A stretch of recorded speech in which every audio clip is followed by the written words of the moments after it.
महाराज जी, जब जीवन में कोई कष्ट आता है या हम ईश्वर से कुछ मांगते हैं और वो पूर्ण नहीं होता तो स्वयं की भक्ति पर संदेह होने लगता है कि अच्छा, ये पता नहीं हमारा भजन हमें ये बात भक्ति कैसे बताओ, है। भक्ति पर संदेह की बात नहीं।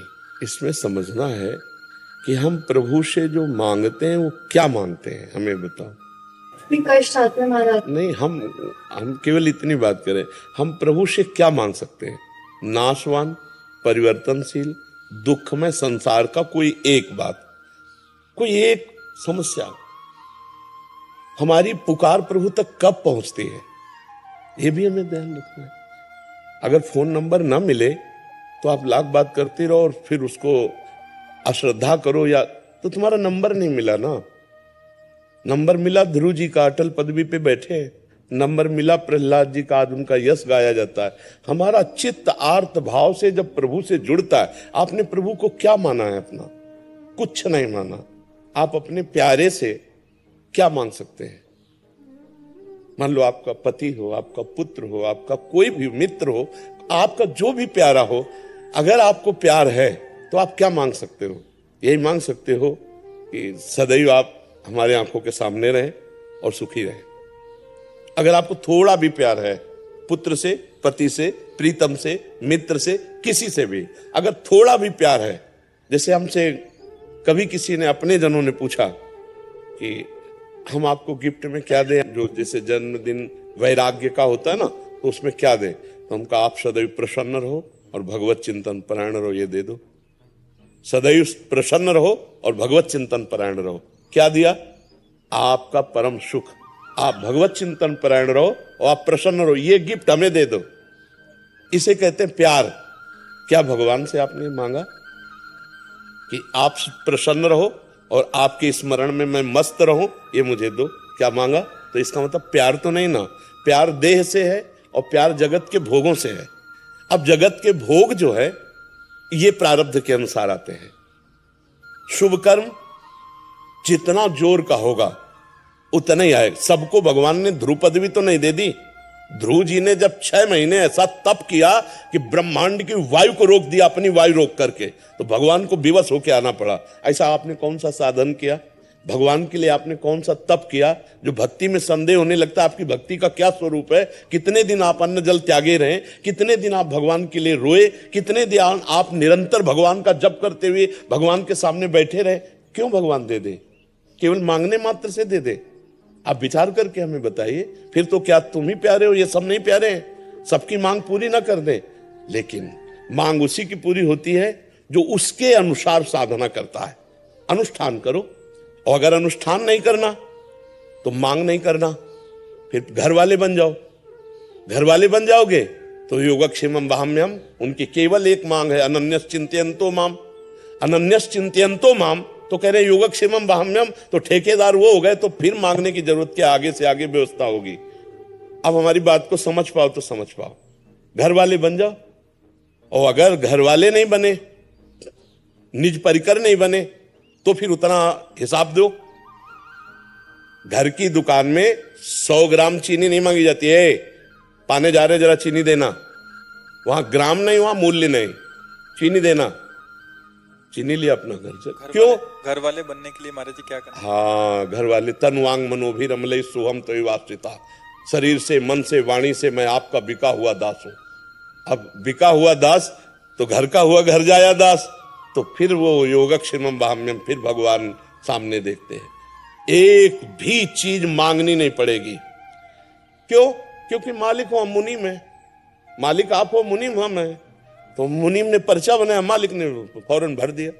और अगर आप दुकानदार की तरह कि प्रभु मुझे ये दे दीजिए, तो आप दीजिए। क्या है आपके पास बदले में? तप दीजिए, भजन दीजिए। आपके पास क्या है? बोले हमारे पास तो कुछ नहीं। तो बोले फिर पूरा विश्व ब्रह्मांड हमारा बच्चा है, तुम ही थोड़ी हो। दो बात में समझो। अगर ऐसे भगवान से मांगोगे तो दुकान में मांग रहे हो। मेरे मालिक की दुकान में है सबका जीवन खाता। हिसाब भरिए, जो चाहिए वो चीज ले ली। समझ रहे ना? आप भगवान से क्या संबंध रख करके मांग रहे हैं?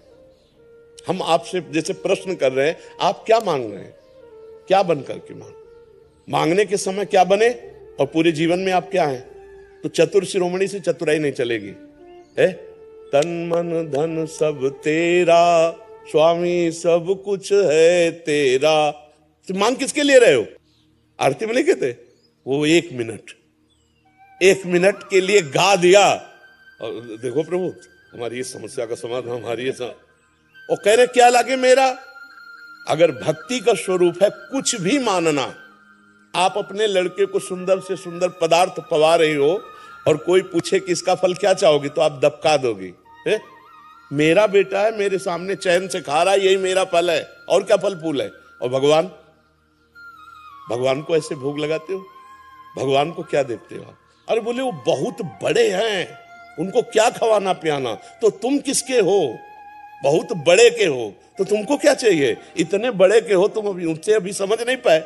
ईश्वरन से जीव अविनाशी, बहुत चतुराई हरि से करोगे तो भलेगी नहीं। कुमार जी ये तो आप जैसे समझन अभी समझा रहे हैं, हमें सुलझा रहे हैं, बट अन्य ऐसे होता है कि मतलब सकामता से ही आपके अनुष्ठान करना पड़ेगा।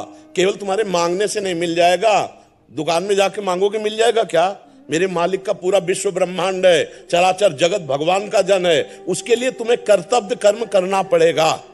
कि मैं भगवान, आज तक कहीं भी पूरे शास्त्र में पढ़ के देख लेना, जिसने भगवान से मांग रखी है उसको उतना तप करना पड़ा। बढ़िया दुल्हन चाहिए तो 10,000 वर्ष तक तपस्या करे। तो महाराज मन की पुत्री देवहूति जी करदम जी को मिली कि नहीं मिली? बढ़िया आप जैसा पुत्र चाहिए तो देख लो तपस्या की महाराज नाभि ने, तो आगलीद्र पुत्र नाभि पुत्र भगवान ऋषभ देव जी, मनुष्य स्वरूपा जी ने तपस्या की तो सियाराम जी। मर्जी अभी तो ऐसा होता है कि हे बिहारी जी आप एक मनोकामना पूरी कर रहे हो, 56 भोग लगाएंगे। तो बिहारी जी को समझे क्या यार, विश्वात्मा पूरे विश्व का भरण पोषण करने वाला भोग बिहारी जी का जानते हो कैसे लगाया जाता है? जैसे हम कई बार समझा है कि एक पिता अपने 4 पुत्रों को एक एक सेव ला के दिया। अब उनमें से 3 तो खाने लगे और एक दौड़ के आया और पिता के मुख में ऐसे उसी के द्वारा दिया हो। और उस पिता को कैसा लगेगा? वो उसके हाथ से सेव लेकर के अपने हाथ से पवाएगा और गोद में दुलार करेगा, और सबसे ज्यादा प्यारा पुत्र वो होगा। ऐसे भोग तो दीयम वस्तु गोविंदम तुभ्यमेव समर्पय। हम अपनी वस्तु मानकर प्रभु को कैसे दे? हमारी तो बेईमानी पहले ही हो गई। प्रभु की दी हुई तो दीयम वस्तु गोविंदम तुभ्यमेव समर्पय। भक्ति की बात जो है वो अभी समझ में नहीं आया। जैसे लोग कहते हैं श्रद्धा हमारी खत्म हो गई। वो केवल मांग भर की श्रद्धा, केवल मांग भर की। तू समझा क्या बिहारी जी को? माँ से हम अपनी कोई बात मांगते हैं और माँ अगर ना दे तो क्या माँ से श्रद्धा खत्म हो जाएगी? अगर दूसरा कहेगा कि यार तूने मांगा दिया नहीं, तो लड़ जाएगा, यार देखो ये मेरी पर्सनल विषय है, यार मूड नहीं था नहीं दिया, पर माँ तो मेरी माँ ही है ना। तो क्या ऐसा तुम प्रभु को मानते हो?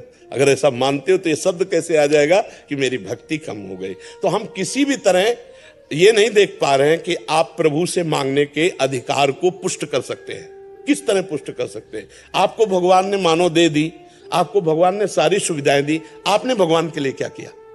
हमारी बात, सुंदर आंख दी, अंधे बना देते, सुंदर कान दी, बहरे बना देते, बना देते, कर्मानुसार बना भी देते। हमें सब कुछ सर्वांग पुष्ट किया, भगवान ने हमें सब कुछ दिया, नहीं दिया है? हमने भगवान के लिए क्या किया? हमें बताओ, इतने का हमने क्या भगवान के लिए किया? आप यहां बिजली का बिल देते हैं सरकारी, मकान का किराया देते हैं, इसका किराया किसको देते हैं? जो हमारे भगवान ने गर्भ में सृजन करके तुम्हारा इतना सुंदर रूप दिया, क्या इस मानव देह का किराया नहीं है? आप विचार करो, हर श्वास नाम जप करो। यहाँ न कोई किसी का पति है, न कोई किसी का पुत्र है, न कोई किसी की पत्नी। एक माया का नाटक है। अपने को सेवा का कर्तव्य रोल जो मिला है स्वांग, वो करते हुए नाम जप करते हुए निकल जाओ। मांग ऐसे रखी जाती है। हमने अभी 1-2 दिन पहले एकांतिक में बात कही थी। मांग ऐसी रखी जाती है कि स्वामी आप घर के मालिक हैं और मैं आपका नौकर हूं। नाथ सकल संपदा तुम्हारी, मैं सेवक समेत सुतनारी। प्रभु इस घर गृहस्थी में बहुत सी आवश्यकताएं होती हैं। आप सर्वज्ञ हो, आपसे हम क्या कहें, पर रहा नहीं जाता, इसलिए आपसे कहते हैं कि अगर ये व्यवस्थाएं ऐसे चलती तो नाथ आपके भजन चिंतन में भी हमारा मन लगता और सुखपूर्वक जीवन कट जाता। पर प्रभु यदि आप ये समझे कि जो हम मांग रहे हैं वो देंगे और हम माया में फंस जाएंगे, तो नाथ मत देना। जिससे आपका सुमिरन हो और जिससे मंगल हो वही आप करना, तो कभी भक्ति कमी नहीं होगी। और हमें लगता है भक्त के भी कभी कमी नहीं होगी।